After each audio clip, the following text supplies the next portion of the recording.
खुशामदीद और सुबह खैर जनाब। आज मैंने आप लोगों के लिए बुलाया हुआ है एनर्जी एफिशिएंसी एक्सपर्ट असद साहब को, जिनका ये दावा है और उन्होंने किया है ये इफेक्टिवली 12 मेगावाट तक अभी तक इन्होंने बिजली जो है बचाई है। और हम कोशिश कर रहे हैं इनकी टिप्स जो है शेयर करते हुए हम अपना बिजली का बिल जो है वो कम कर सके, इसलिए कि हमारा बिल कम होगा तो हम बिजली बचा रहे होंगे, हम बिजली बचा रहे होंगे तो बिजली कहीं और यूज हो रही होगी पॉजिटिवली और प्रोडक्टिवली। अच्छा, मुझे जो सबसे बड़ा इतराज जहाँ पे हमने बात छोड़ी थी वो ये कि हमने अपने घरों की देखे ना क्या बिल्डिंग्स, क्या छतों, कितनी नीचे हमारी ऊंची छत हुआ करती थी, रोशनदान हुआ करते थे, मोटी दीवारें हुआ करती थी, इंसुलेशन हुआ करती थी, डबल लेयर में चीजें हुआ करती थी। अब वो जो आगे दलान थोड़ा सा निकाल के और कमरे जरा अंदर करके हवा का रुख, बिजली का वो रोशनी का रुख, हमने सारी चीजों को छोड़ दिया। हमारा आर्किटेक्ट जो है वो यूरोपियन वेस्टर्न डिजाइन हमने अपना लिए, उसमें एसी चलते हैं। अब बताएं आप करें क्या? अब तो हाल ये आपको पता है साहब, अगर बिजली जाती है ना 1 घंटे के लिए आती है, एसी ऑन होता है, वो 1 घंटे में अगर आपके टेम्परेचर गेज उसके अंदर लगा हुआ है वो 35 डिग्री से 40 से शुरू करता है, अव्वल तो कमरे के अंदर ही 35 समथिंग से, और आते आते मैक्सिमम भी 1 घंटे में जो आ सकता है वो कहीं 30 के आसपास, 28 के आसपास, और फिर बिजली चली जाती है और फिर टेम्परेचर जो है वापस कमरे का राइज करता है और 38 तक पहुंचता है।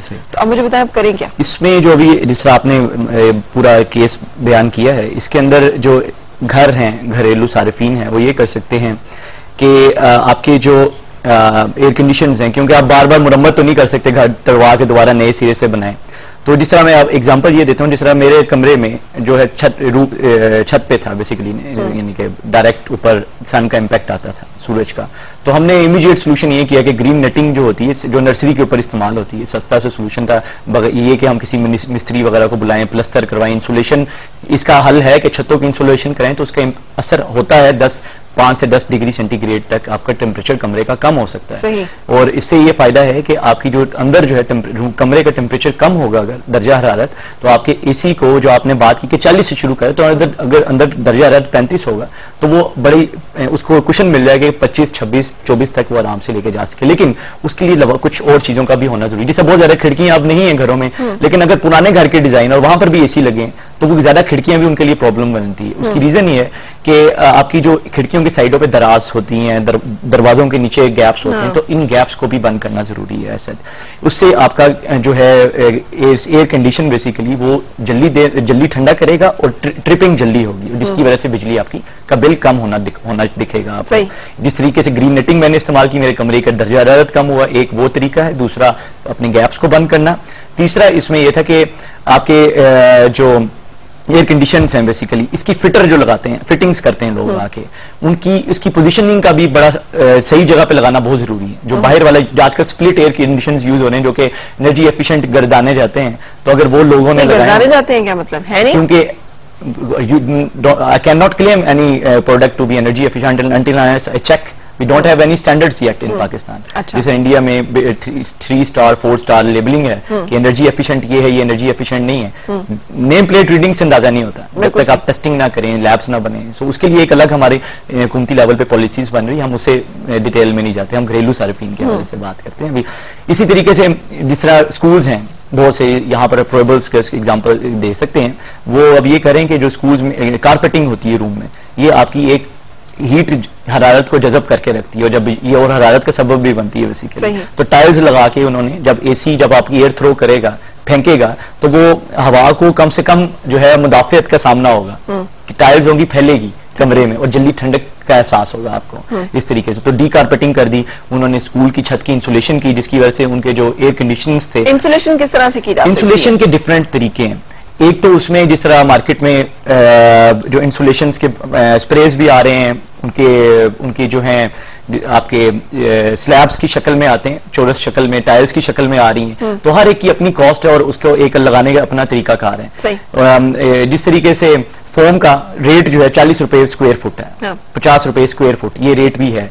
जब आप ग्रीन नेटिंग लेने जाते हो, ग्रीन नेटिंग में इसलिए कह रहा हूं कि आपको किसी मिस्त्री मजदूर की जरूरत नहीं पड़ेगी। आज आप अपने कमरे में ट्राई करके देखें, मैं अपनी बेगम के साथ गया, हम ग्रीन नेटिंग लेकर आए, मैंने फीडबैक अपनी मिसेज से लिया कि how you feel the temperature in the room without AC. पहले 40 प्लस जाता था, नेटिंग के बाद 36 विद नटिंग हमारा रूम में टेम्परेचर और रेडिएशन, क्योंकि जब बिल्डिंग आपकी जिस तरह कि 9 इंच की दीवारें अब हैं, पहले 12 इंच की होती थी, अंदर सैंड की चुनाई हुई होती थी, तो ठंडक का एहसास होता था। हमारे जो पुराना घर है, हम जहाँ पर रहते हैं, वहां पर उनकी नीचे जो है 17 फुट की छतें हैं उनकी बेसिकली, तो हमें नीचे ज्यादा ठंडक महसूस होती है निसर एयर के एसी वाले रूम में, तो हम with even in fans we feel comfortable over there basically. तो दिस इज समथिंग जो आप एग्जिस्टिंग स्ट्रक्चर में एसी के हवाले से काम कर सकते हैं। इसी तरीके से आपके पास रेफ्रिजरेटर्स का है, और रेफ्रिजरेटर्स में जो आपकी फिन्स होती हैं, किचन में अक्सर हॉट एरिया में रख देते हैं लोग बिजली के हवाले से, उसको एक तो ठंडी हवादार वाले एरिया में रखें ताकि हवा का पास भी होता रहे, और ये कि पीछे सदियों में, साल में 2 साल दफा जब कोई मेजर रिप्लेसमेंट आई या कंप्रेसर जला,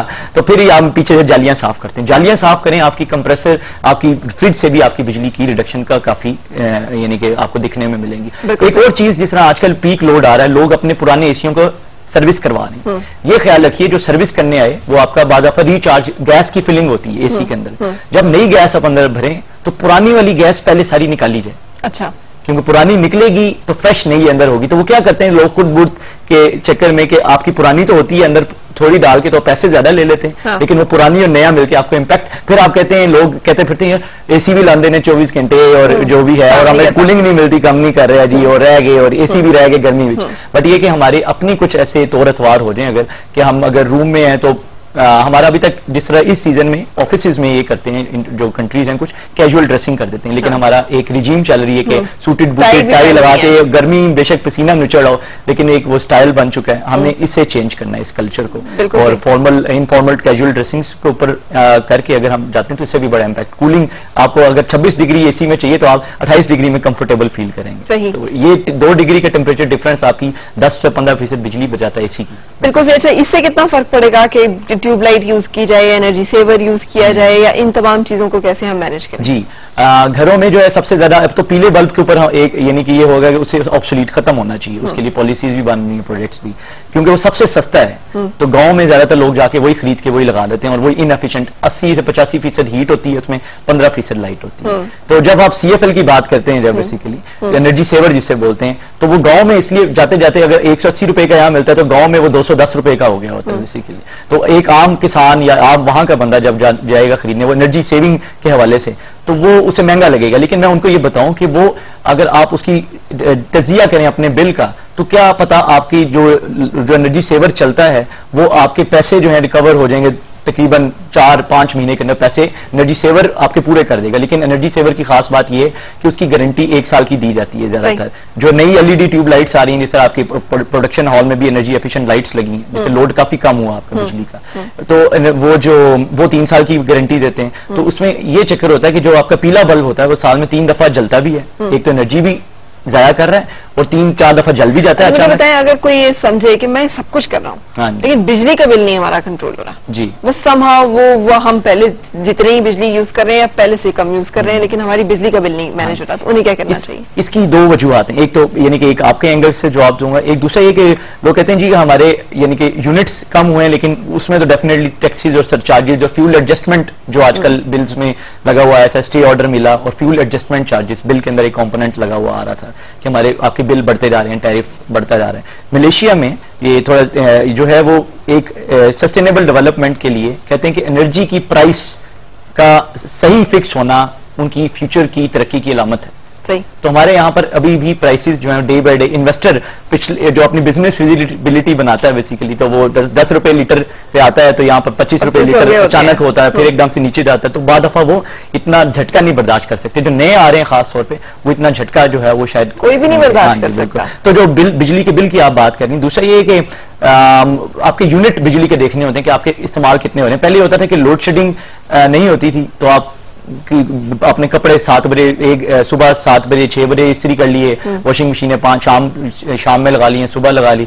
तो अब ये है कि जैसी बिजली आती है तो आप सारा काम इकट्ठे करते हैं। तो क्या करें, हमारी मजबूरी है ना। लेकिन ये कि आप दूसरी तरफ देखिए कि आपके यूनिट तो उतनी कंज्यूम होंगे, चाहे आप पूरे दिन में अलग अलग घंटों में करें और इकट्ठा काम करें, तो आपके यूनिट तो वही कंज्यूम होंगे। तो आपका फोकस ये होना चाहिए कि कम से कम आप अपने यूनिट्स को कम करें, और हुकूमत को चाहिए कि जो यूनिट्स कम होते हैं जिन घरों के, तो उनको कोई इंसेंटिव्स दिए जाएं बेसिकली, ताकि टैक्स इंसेंटिव्स दिए जाएं, डिडक्शन की जाए, उनको कोई रिबेट मिले इसके अंदर जो भी वो देते हैं, ताकि बिजली के यूनिट के साथ साथ रेट अगर बढ़ भी जाए तो उनकी दूसरी तरफ जो है वो, यानी इफेक्टिव मेजर्स की अगर हम बात करें तो सिर्फ यही है कि इंसुलेशन कराएं बिल्डिंग्स की, अपनी कोशिश करें कि उसको उसके अंदर पेंट इस तरह का आप कह रहे थे रिफ्लेक्टिव पेंट्स यूज करें ताकि जिससे रोशनी जो है वो रिफ्लेक्ट हो जाए और कुछ नहीं कर सकते, या इस तरह की काम करें जिससे कि ज्यादा से ज्यादा कमरे को और दरियों के जरिए से ठंडा रखा जा सके, एसी का इस्तेमाल जो है वो कम से कम हो। मैं एग्जांपल इस तरह देता हूँ, हमारे अपनी एक एनरकॉन की बिल्डिंग है, वहां पर पाकिस्तान की पहली फेडरल पब्लिक बिल्डिंग बनी है जहां पर एलईडी ट्यूब लाइट्स हमने लगा के डेमो रोल मॉडल सेट किया है। 200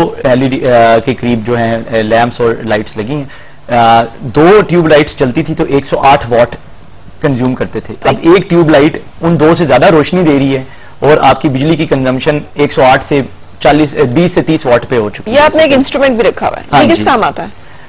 ये एक इक्विपमेंट है जो कि एनर्जी ऑडिट टूल्स का एक बहुत बुनियादी एक एलिमेंट है बेसिकली।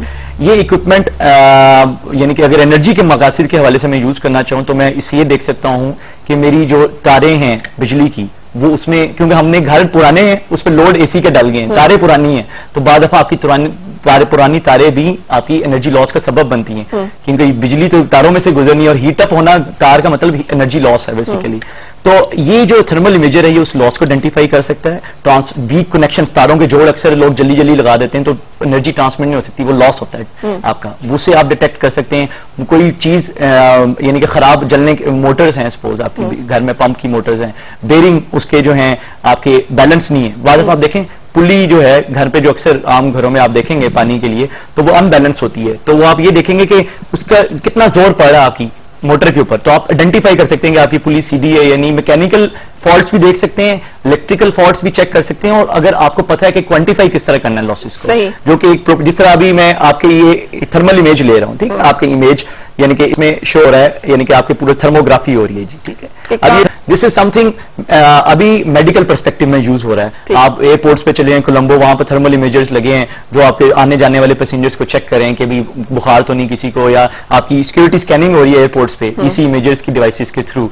और ये है कि और काफी बीमारियों के डिटेक्शन के लिए थर्मल इमेजर ये यूज होता है और इससे आपको पूरा टेम्परेचर प्रोफाइल पता लगेगा। बिल्कुल सही, लेकिन एक छोटी छोटी सी टिप्स हैं, आपको भी लगा होगा, मुझे भी यही लगा कि यार ये सारी बातें तुम्हें पता है, हम तो ये सारा कुछ जो है सुनते चले आए हैं हमेशा से कि कोशिश करें कि ज्यादा से ज्यादा वाइजली चीजों को जो है मैनेज करने की कोशिश करें, लेकिन इसके बावजूद जितना मर्जी हम चीजों को करना चाहें आसान या कॉम्प्लेक्स, अल्टीमेटली यही तरीके हैं जिनके जरिए हम कोशिश कर सकते हैं कि अपने ऊपर जो बढ़ता हुआ बोझ है टैक्सेस की सूरत में और बिजली के बढ़ते हुए बिल्स की सूरत में वो भी कम करें, और उसके साथ साथ बिजली का बढ़ता हुआ जो जरूरत है जो कि हमारी पैदावार से बहुत कम है, बहुत ज्यादा है, उसको भी मैनेज करने के लिए हम कोशिश करें इन्हीं आसान तरीकों को इस्तेमाल करके, तो ये एक जरिया निजात है। पॉलिसीज तो पता नहीं कब बननी है, इंप्लीमेंट भी पता नहीं कब होनी है, और नताइज भी उनके पता नहीं कब निकलने हैं, जो अल्लाह करे कि बहुत जल्द हो और हमारे मुल्क में जो तवानाई का बहरान है खत्म हो। थैंक यू सो मच, आप हमारे साथ रहे और आपसे भी इजाजत लेने का वक्त है। दुआ यही आपकी हर सुबह खुशगवार हो